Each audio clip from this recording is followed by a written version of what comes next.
কৃষ্ণকালী মায়ের জয়, জয় সোনা মায়ের জয়। আপনারা দেখেছেন আজকে প্রচুর ভক্ত হয়েছে। আজ কিন্তু বুধবার, আর সবসময় বলবো যে মায়ের নাম জপ করুন, জয় কৃষ্ণকালী মায়ের জয়। মহামন্ত্র জপ করাতে গিরিধারী নন্দলাল আমাকে পাঠিয়েছেন। আর এই ভক্ত মা একবার নিয়ে এখানে এসো, এখন দেখো গোপুর সোনাকে কোলে নেবো বলেছিল মা, আমি দিয়েছি, কারণ গোবিন্দ সবার। এই মা ভোগ এনেছে, ওই মা ডন্ডি কেটেছে। মা বসে পড়ুন আপনি। ওই মা ডন্ডি কেটেছে। মা কেন ডন্ডি কেটেছেন আপনি বলুন না। আমি 1 বছর অসুস্থ করে আমার কাজকর্ম সেই সুস্থ হয়ে গেছে, মা পাশে গেছে।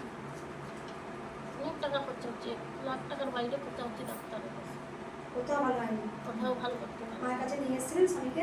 হ্যাঁ, মায়ের কাছে অনেকবার নিয়ে এসেছিলেন। কোথা থেকে আসছেন? আমরা নন্দীগ্রাম নন্দীগ্রাম। এই মা অনেকবার এসেছেন নন্দীগ্রাম থেকে। মা স্বামী সুস্থ হয়েছে, মা অনেকবার। তাও মোটামুটি কবার এসেছেন? ওই জায়গায় 7 বার। এটা নিয়ে 7 বার হচ্ছে।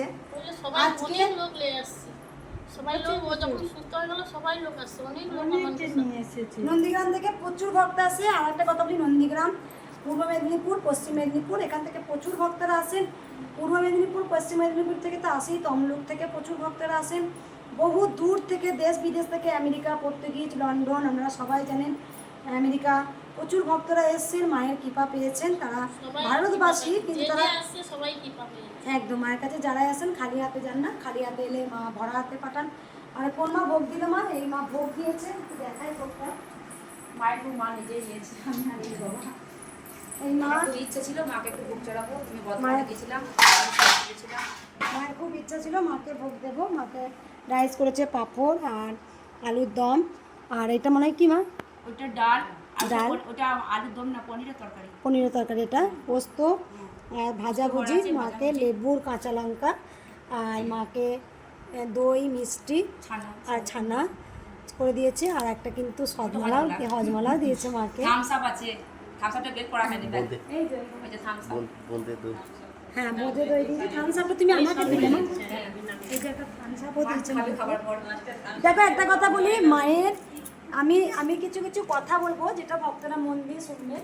মায়ের ভোগেতে সব কিছু দেবেন, একটা তুলসী পাতাও দিয়ে দেবেন, ঠিক আছে? দিয়ে দিয়েছি, সব জায়গাতে দেওয়া আছে। সব জায়গাতে তুলসী পাতা দিয়েছে। প্রথমত বলি, যে সব জায়গাতে মায়ের ভোগ নিবেদন করা হয়, আপনি থামস আপ দিয়েছেন ঠিক আছে, কিন্তু সব দিয়েছেন ঠিক আছে, কিন্তু অনেক জায়গায় যেমন মাকে মদ্যপান করানো হয়, সেটা হচ্ছে গিয়ে বড় চমৎকার, হচ্ছে কুসংস্কার, প্লাস হচ্ছে গিয়ে অনাচার, অনাসৃষ্টি। প্রথমত বলি, মা কোনোদিন মদ খান না, 1 নাম্বার। 2 নাম্বার, এই যে বাবা ভোলানাথ ওম নমঃ শিবায় দেবাদিদেব মহাদেব, অনেকে গাঁজা দেন, অনেকে সিদ্ধি দেন, কিন্তু বাবা গাঁজাও খান না, বাবা সিদ্ধিও খান না।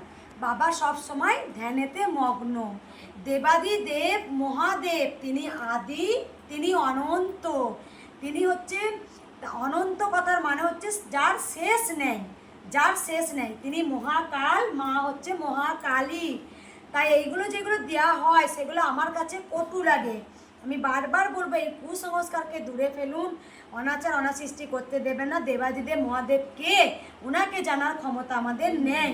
তিনি সবসময় ধ্যানে মগ্ন, তিনি একটা বেলপাতাতেই খুশি। আর আমরা সবাই গাদা গাদা বাবার মাথায় দুধ ঢালি, কিন্তু বাবা বলেনি আমাকে অঢেল দুধ দে। বাবা বলেছেন 1 ফোঁটা, 1 ফোঁটা, যেটা একটা ফোঁটা পড়ে বাবার মাথায়, যদি একটা ফোঁটা দুধ দেওয়া হয়, বাবা তাতেও খুশি, বাবা একটা বেল পাতাতে সন্তুষ্ট। তাই এইগুলো অনাচার অনাসৃষ্টি, এগুলো আমার একদম পছন্দ নয়। 1 নাম্বার। 2 নাম্বার কথা আমি আবার ভিডিওর মাধ্যমে বলছি, যে আমি চাইবো যে সকল সন্তান, তার আমি আগেও বলেছি ভিডিও, আবার বলবো, পরম হচ্ছে গুরুদেব, হচ্ছে তার গর্ভধারিণী পিতা মাতা। আমি সব সময় বলবো, সে বাবা মা যেমনই হোক, তবু তার পরম গুরুদেব হচ্ছে তার গর্ভধারিণী বাবা আর মা। তাই গুরুদেব করতে হলে বাবা মাকে আগে প্রণাম করা দরকার, বাবা মাকে আগে প্রণাম করে তারপরে মাকে প্রণাম করা দরকার। ভগবান বলেন আগে বাবা মাকে প্রণাম করো, তারপরে আমাকে প্রণাম করবে। আমার মতে বলে যে আগে বাবা মাকে, গর্ভধারিণী বাবা মাকে প্রণাম করে ভগবানকে প্রণাম করবেন, 1 নম্বর। 2 নম্বর কথা আমি একটা বলবো, যে নারীদের অসুচি বলে, আমি বারবার ভিডিও বলেছি, আবার আমি বলছি, যে মায়েদের অসুচি বলে দূরে সরিয়ে দেওয়া হয়, তাই আমি সবসময় বলবো, কোনো নারী কিন্তু অসুচি নয়, কারণ প্রত্যেকটা নারী কিন্তু সূচি। যে কথাগুলো আজকে বলছি আমি আবার বলবো, যে মায়েদের যখন পরমহংসদেবকে মা সারদা রান্না করে দিতেন, তখন পরমহংসদেব পরমদেবকে বলেছিলেন মা সারদা যে আমি অসুচি, আমি তোমার রান্না করতে পারবো না, মায়ের ভোগ করতে পারবো না। তখন পরমহংসদেব বলেছিলেন, হ্যাঁ গো, কি সূচি অসুচি কি গো? সূচি অসুচিটা হচ্ছে তার মনে, তার মন যদি সূচি হয় তাহলে সে সবেতেই সূচি, তার মন হচ্ছে সূচি। তাই কোনো মায়েরা তারা কেউ কিন্তু অসুচি নয়। এগুলো আমাদেরকে জোর করে চাপিয়ে দিয়েছে যে তুমি অসুচি, তুমি পুজো করতে পারবে না, তুমি ডাকতে পারবে না।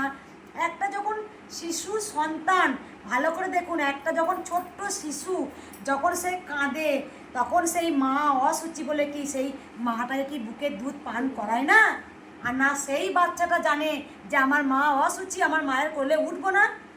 তাহলে সেই বাচ্চাটা কিন্তু তার মায়ের কোলে উঠছে, খেলা করছে, মা আদর করছে, মা বুকের দুধ, মাতৃদুগ্ধ পান করাচ্ছে।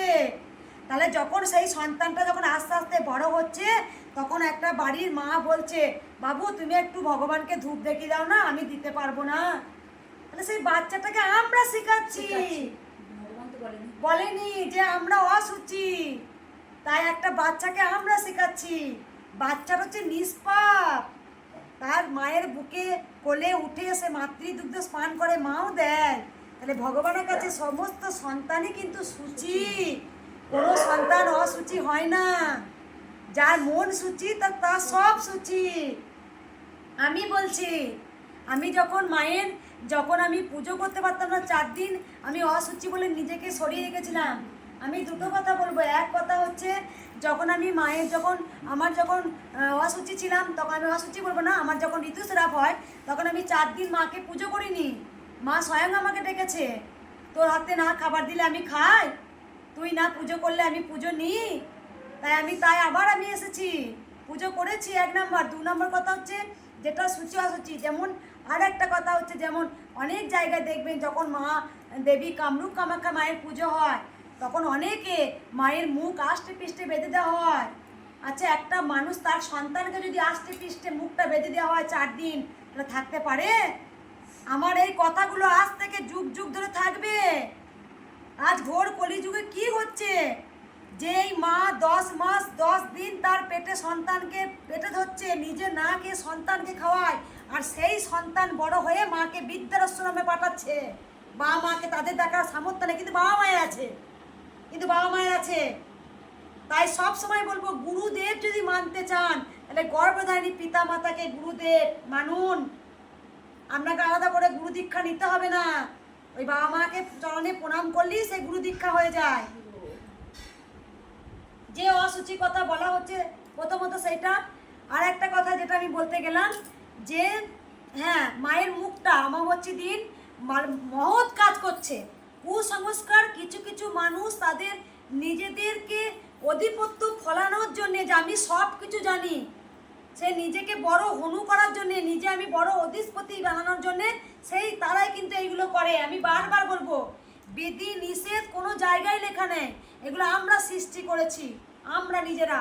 আমরা জাতপাত সৃষ্টি করেছি, কে গরিব কে বড়লোক সৃষ্টি করেছি। মায়ের কাছে গরিব বড়লোক হয় না, মায়ের কাছে কোনো ভিআইপি বলে কেউ হয় না, মায়ের কাছে সকল সন্তান সমান। তাই আজকে যখন মায়ের মুখটা আমরা বেঁধে দিই, কি কেতার্থ কাজ করলাম আমি বলে দিচ্ছি জানেন। আমাদের বাড়িতে একজন থাকতেন, তা অমাবস্যা দিন উনি বয়স্ক যেহেতু উনি বলছেন, তবে আমি আজ থেকে আমি এমন ধরনের একটা মেয়ে, মায়ের আমার মুখটাই হচ্ছে অস্ত্র, সোজাসুজি কথা। এই মুখের অস্ত্রের জন্য আজকে মায়ের মন্দির হয়েছে। আমি ন্যায় অন্যায় প্রতিবাদ করি। আজকে আমাকে যে যাই শেখায় আমি সেটা করি না। কেউ বলে আরতি হয় না, আপনি এরকম আরতি করেন, কোনো শেখা লাগবে না, ভক্তি থাকলে সব হয়, আরতিও লাগে না। তা যখন আমি আমি করি, তোমার ওই অমাবস্যার দিন মাকে খাবার আমাকে বললো, মায়ের মুখ খুলবে না, মায়ের দরজা খুলবে না, মায়ের ভোগটা ঢাকা দিয়ে চাপা দিয়ে চলে চলুন। তাহলে একটা খাবার মাকে 4 দিন ধরে যদি রেখে দিই, একটা মানুষকে সেই খাবার 4 দিন ধরে খেতে পারবে? তাহলে কেন মাকে বাসি খাবার আমি খাওয়াবো? তাই আমি সেদিন বাধ্য হয়ে মায়ের মুখ যেদিন লাল কাপড়ে বলেছি ঢাকা দিয়ে দিতে, বেঁধে দিতে, সেদিন আমি ঘরে ছটফট করেছি, আমি ঘরে থাকতে পারিনি মা। আমার ঠিক মনে হচ্ছে যেমন কৃষ্ণ কালী, মা গোবিন্দ, মা ছোট্ট বাচ্চা, এ কালী নয় এ কৃষ্ণ। আমি যদি আমার বাচ্চাটা মুখটা আষ্টে পিঠে বেঁধে দিই, ছেড়ে দিই, আমার বাচ্চাটা কষ্ট হবে না? আমাকে সেদিন ঘরে থাকতে দেয়নি। আমি ছুটে বেরিয়ে এসে মায়ের মুখ খুলে দিয়েছিলাম যে না আমার একটা অনাথ সৃষ্টি। সেই বাসি খাবার ফেলে দিয়েছিলাম, আমার গোবিন্দকে ভালো করে আমি সুন্দর খাবার ফল কেটে দিয়েছিলাম, নিবেদন করেছিলাম। তাই কুসংস্কার থেকে এইগুলো দূরে থাকা দরকার আছে। কুসংস্কার থেকে মাকে দেখাও, আমি এটা বন্ধ করে দিয়ে আসি। আমি আরো কিছু বলবো। এই তো বেটা আমি শুনতে পেয়েছি।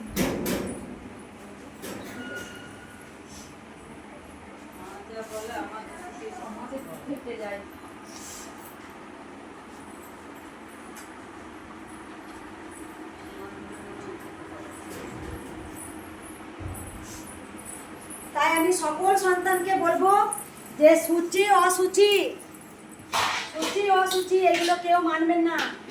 সূচি অসুচি হচ্ছে তার মনে। পরমহংসদেব মহাসারদাকে বলেছিলেন সূচি আবার অসুচি আবার হ্যাঁ গো কি গো এটা? তা সূচি হচ্ছে তার মনে। তার মন যদি সূচি হয় সে বাসি কাপড়ও সব কিছু করতে পারবে।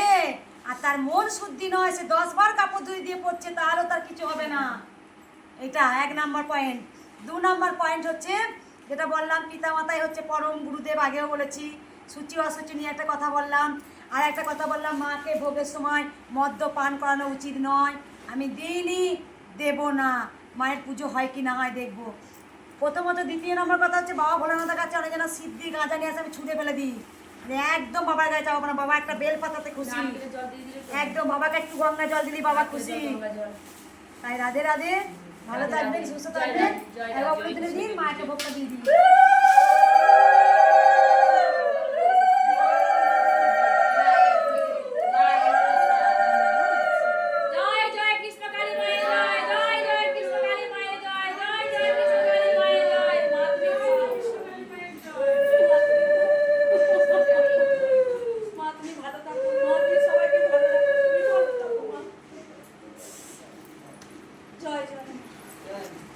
জয় কৃষ্ণ কালী মায়ের জয়, জয় কৃষ্ণ কালী মায়ের জয়, জয় কৃষ্ণ কালী মায়ের জয়, জয় গোপালের জয়, জয় গোপালের জয়, জয় গোপালের জয়, জয় গোপালের জয়, জয় গোপালের জয়, জয় গোপালের জয়। বসি দাও, ফুলের উপরে বসি দাও, ফুলের উপরে। জয় কমলা মায়ের জয়, জয় জয় কমলা মায়ের জয়, জয় জয় কমলা মায়ের জয়। হ্যাঁ বসি দাও, ফুলের উপর বসাও, ফুলের উপর বসি দাও, তাহলেই হবে। মা এসছো, এই রে এই মাও ভোগ এনেছে। ও এই তো চাল, এইদিকে মুখ, এই গো থাক থাক থাক। বেশ তুমি রাখো রাখো, নিচ্ছি মা, রাখো, শরীর সরাও তুমি একটু। এই মা তো অনেকবার এসছে, মাকে দেখিয়ে দাও। মা বাড়িতে কোনো ভক্ত নেই মা? জয় কৃষ্ণকালী মায়ের জয়। আর কিছু বলবো না, ভালো থাকবেন, সুস্থ থাকবেন, মায়ের নাম জপ করুন। মায়ের নাম জপেতে অনেক শক্তি আছে। রাধে রাধে। রাধে রাধে।